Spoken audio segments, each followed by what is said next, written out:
Hello, students. This is your English lesson. Today we are going to read unit number 5 from Oxford Reading Circle, book 7. The title of the unit is A Drive in the Motor Car, and the page number is 49 from your book. So we start our lesson. The weather was exceptionally mild that Christmas holiday, and one morning our whole family got ready to go for our first drive in the first motor car we had ever owned. This new motor car was an enormous long black French automobile called a Didion Button, which had a canvas roof which folded back. The driver was to be that 12 years older than me half sister, now aged 21.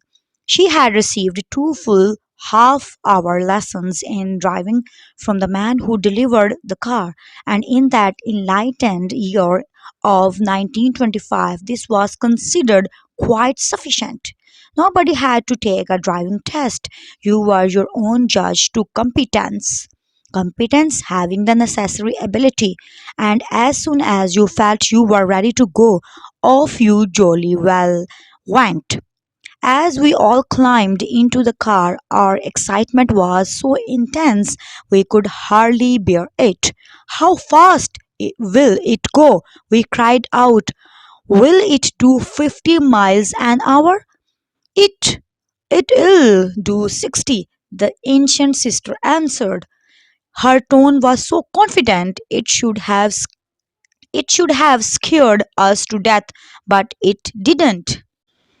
Oh, let's make it do 60, we shouted. Will you promise to take us up to 60?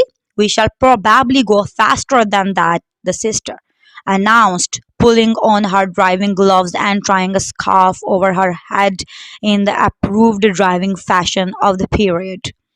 The canvas hood had been folded back because of the mild weather, converting the car into a magnificent open tourer.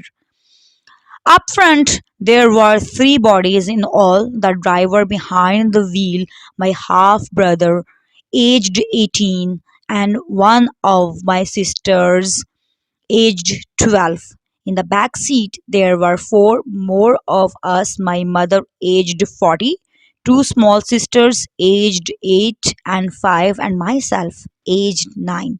Our machine possessed one very special feature which I don't think you see on the cars of today.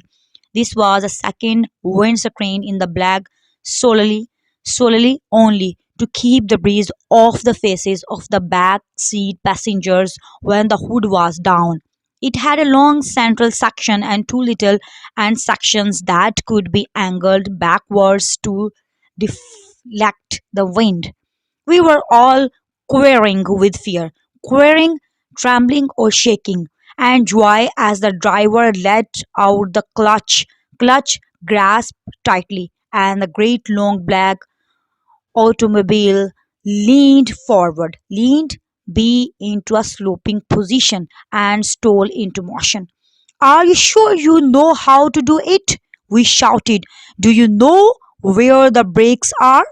Be quiet, snapped the ancient sister. Snap, sharp, quick sound. I have got to concentrate. Down the drive we went and out into the village of Llandaff itself. Fortunately, there were very few vehicles on the roads in those days. Occasionally, you met a small truck or a delivery van, and now and again a private car, but the danger of colliding with anything else was fairly remote so long as you kept the car on the road. The splendid black tourer crept slowly through the village with the driver pressing the rubber bulb of the horn every time we passed a human being.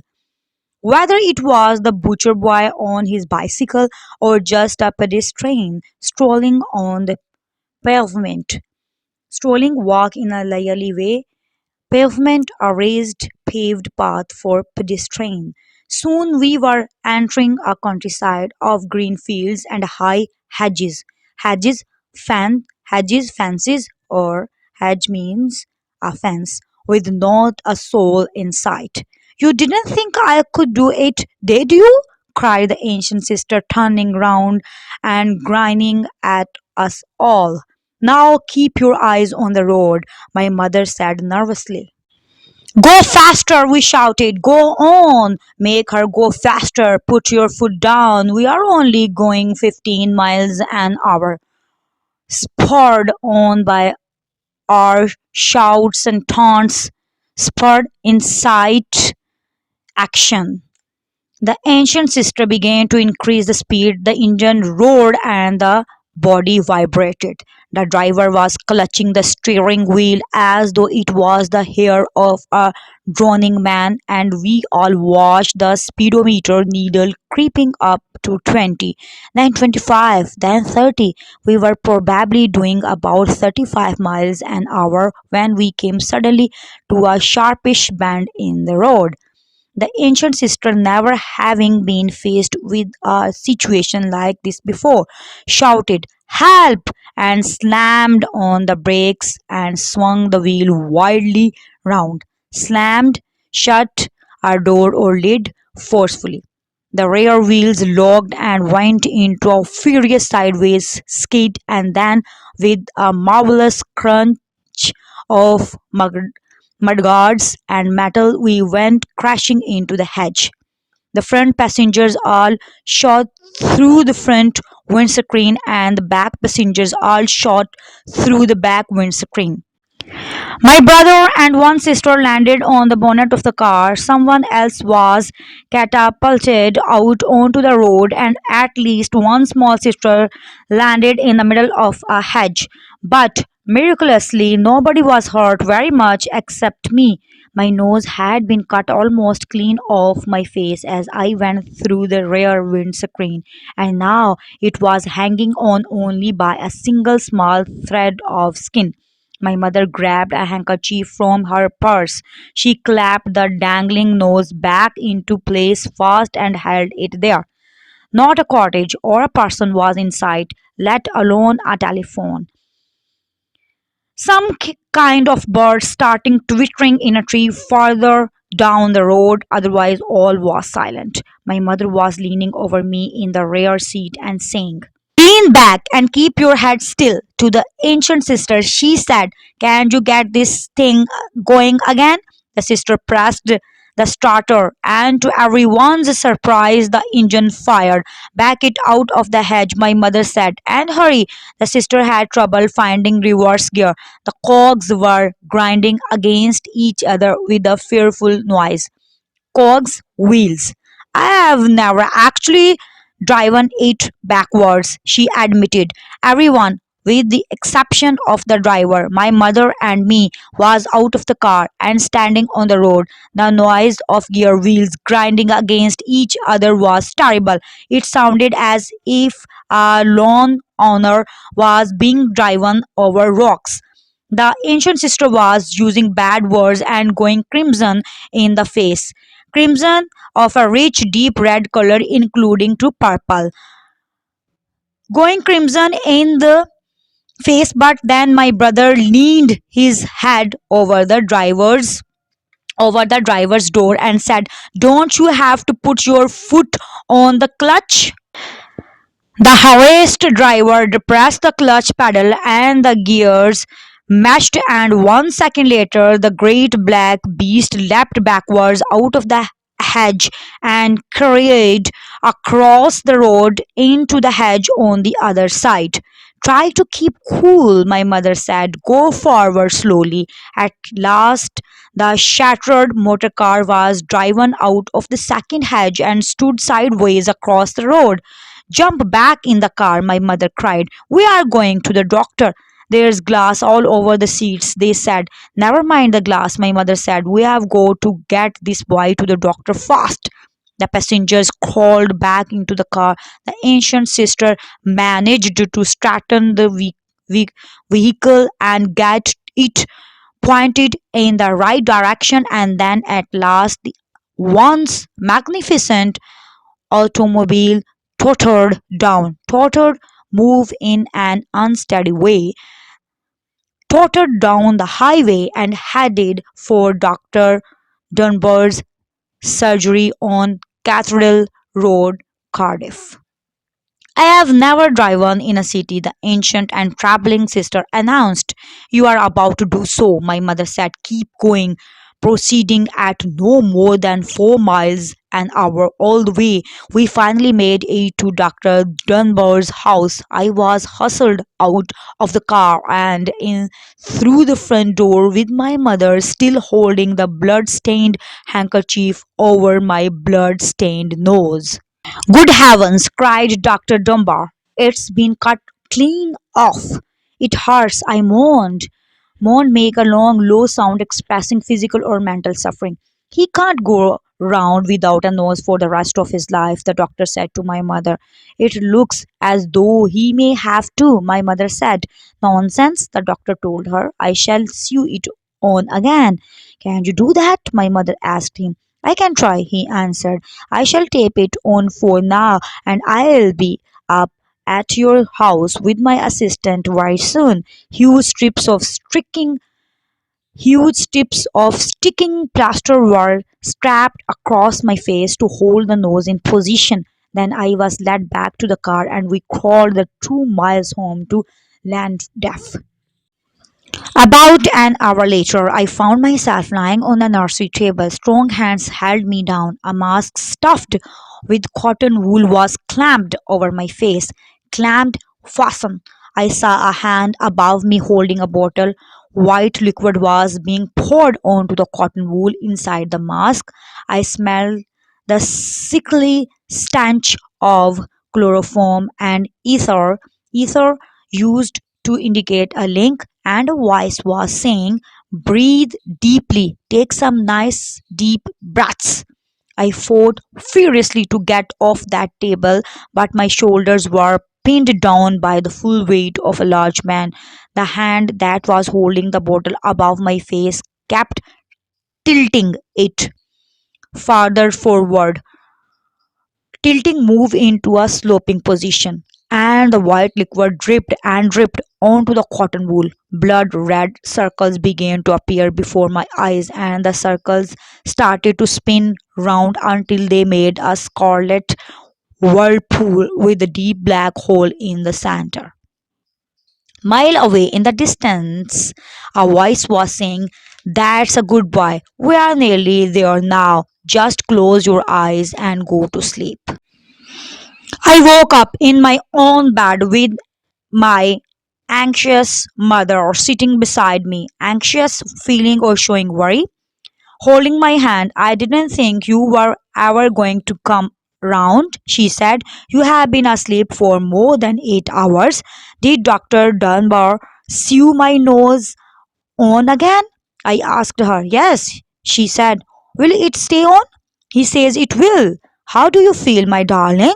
Sick, I said. After I had vomited into a small basin, I felt a little better. Look under your pillow, my mother said, smiling. I turned and lifted a corner of my pillow, and underneath it, on the snow white sheet, there lay a beautiful golden sovereign with the head of King George V on its uppermost side. That's for being brave, my mother said. You did very well. I am proud of you. Now come to the exercises. A questions 1. Why does the author say her tone was so confident it should have scared us to death, but it didn't? Which previous comments about her driving does this relate to? Answer. The author means to say that she should not have been so confident as she was really quite inexperienced, and this foolish confidence of hers ought to have scared them. This relates to the fact that she had received only 2 full half-hour lessons in driving. 2. Why does the author give us details about the second windscreen? Answer. The author gives us details of the second windscreen because it was a special feature of the cars of that time that we do not get to see today. Also, that it was meant to keep the breeze off the faces of the back seat passengers when the hood was down. 3. Why does the author refer to the driver as the ancient sister? Is the sister really ancient? Answer. From the author's perspective, his sister's 21 years compared to his 9 years was a large gap in age. The sister is really not ancient, he only felt so. 4. The driver turns round to say, "You didn't think it could do it, did you?" Why does she ask this question? What is the effect of this on the following? A. The mother. B. The other passengers. C. The driver herself. Answer. The driver asks this question as she had moved past a passerby and vehicles and had become comfortable and confident as the area she was driving through then had no signs of people or vehicles. The mother was nervous and said, "Keep your eyes on the road." The other passengers were excited and told her to go faster. Spurred by the shout and taunts, the driver began to increase the speed till the car's engine roared and its body vibrated. 5. Which comments in the story tell us that the driver was not an expert at driving? Answer. The driver had received only 1 hour of driving instruction. The driver did not know how to turn when confronted by a sharp bend in the road. She had trouble finding the reverse gear. These comments prove the driver's inexperience. 6. How did the mother react during the crisis? What actions did she take to sort things out? Answer. The mother remained calm and collected and directed the car out of the hedge and to the doctors. 7. The author says, "Strong hands held me down." Why was this necessary? How does his treatment then compare to treatment these days? Answer. The doctor had to make the author unconscious so as to stitch his nose up. To administer the chloroform, they had to hold him down and stuff a mask with cotton wool over his face. If he had not been held down, he may have pulled away the bottle with the white liquid chloroform and prevented the doctor from completing the minor surgery. Nowadays, an anesthesia is administered by injection. This takes only a few minutes to make a patient unconscious. 8. How were driving practices different back then? Highlight the parts of the story that illustrate this difference. Answer. Speed limits were lower than today, as 60 is a very high speed in the story. There were fewer vehicles on the road. Accidents were fewer. There were no seat belts, as many of the passengers are thrown out of the car after the accident. 9. What can the story teach us about road safety? Answer. It can teach us to drive only after proper training and practice. It can teach us to drive only after proper training and practice. We should drive at a responsible speed and without being distracted by passengers. Also, passengers should be quiet and should avoid creating a fuss. B. Reference to context. Read these lines from the story, then answer the questions. 1. Fortunately, there were very few vehicles on the roads in those days. A. What event is taking place and where is it taking place? Answer. One morning during the Christmas holiday, the weather was mild. The whole family was ready for the first drive in the first motor car they had ever owned. The event was the driving license the 21-year-old sister had got after 2 full hour driving lessons, which was considered sufficient in those days. B. Why is the word fortunately used? Answer. Since she had not had enough practice and it was her first attempt at driving out into the village of land off, everyone was quivering with fear and joy. The word fortunately is used to indicate the good luck of the inexperienced driver. See, what other vehicles might have been there on the roads at this time? Answer: maybe just a small truck or a van or occasionally a private car. 2. Back it out of the hedge, my mother said, and hurry. A. What is in the hedge and why? Answer: one of the small sisters has landed in the middle of the hedge due to the accident. B. Why is it necessary to hurry? Answer: it is necessary to hurry because the son's nose has been cut quite badly and needs the attention of a doctor.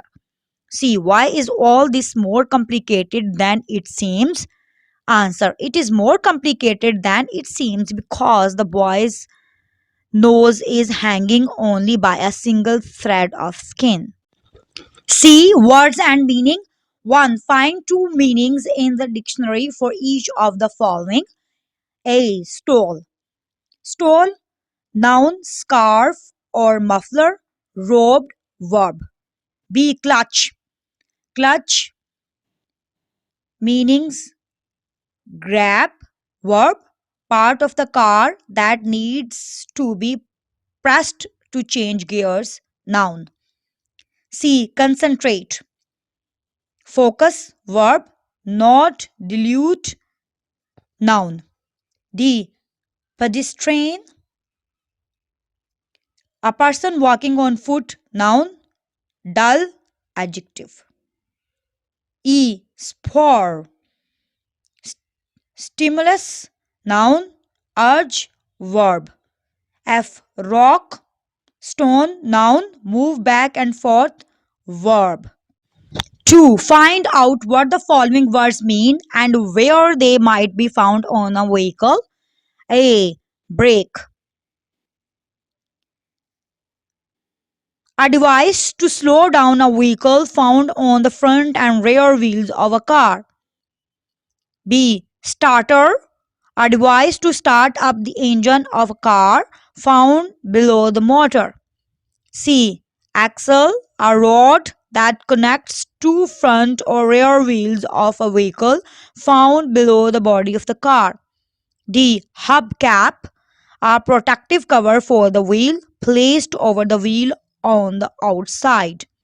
Exhaust, a system of pipes to carry harmful gases from the engine to outside the car, can be seen protruding near the bottom back of the car. F. Fan belt, a belt that causes different parts of the engine to move together, found under the hood. G. Radiator, a device that helps to cool the engine, found under the hood. H. Bonnet, a cover for the engine of a car found at the front of the car. I. Indicator, a device that gives information about speed, fuel, etc., found behind the steering wheel. J. Accelerator, a pedal to control the speed of the car found beneath the steering wheel. D. Language. Make verbs from these nouns and use them in sentences. A. Sling. Slunk. Rahim slung his bag on his shoulder and ran off to play. B. Cannon. Cannoned. She cannoned into her teacher as she ran down the corridor of her school. C. Gun. Gunned. He gunned the car engine and zoomed off down the road. D. Scythe. Scythed.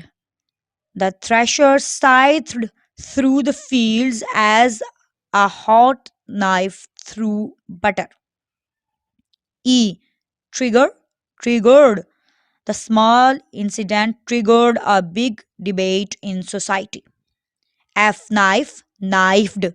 In frustration at being rejected by the critics, the artist knifed through his paintings. G. Bayonet. bayoneted. The soldiers were ordered to bayonet their way through the enemy ranks. H. Fire. Fired. The starter gun was fired and the athletes set off down the track. 2. Correct the mistakes in the following. A. Too little and sections could be angled backwards to deflect the wind. B. My brother and one sister landed on the bonnet of the car. C. Everyone with the exception of the driver, my mother and me was out of the car. D. The harassed driver was depressed the clutch pedal and the gears meshed, and 1 second later the great black beast leapt backwards. E. Discuss and write. 1. How do accidents occur? Is it always the driver's fault? Discuss accidents on the road and how they occur. Answer. Very often, accidents occur due to the driver's fault.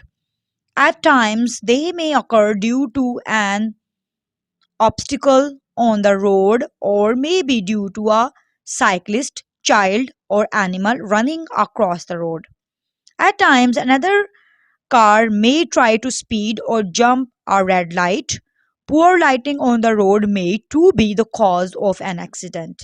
At times, the brakes of a car may fail, resulting in an accident. 2. Have you ever been in an accident or seen one? Describe what happened. One day I was coming back from school. Suddenly I listened a screech of brakes and a loud scream. A scream of someone falling down on the road. A wheel from the motorcycle rolled on him. The man was lying on the road. His legs were badly crushed. I called an ambulance and put the injured person into the ambulance. The policeman reached on the scene and investigated about the accident. In the hospital, the doctor examined the patient carefully and called his relatives. Thanks for listening. For new videos, don't forget to subscribe my channel. And if you like my videos, please share and like.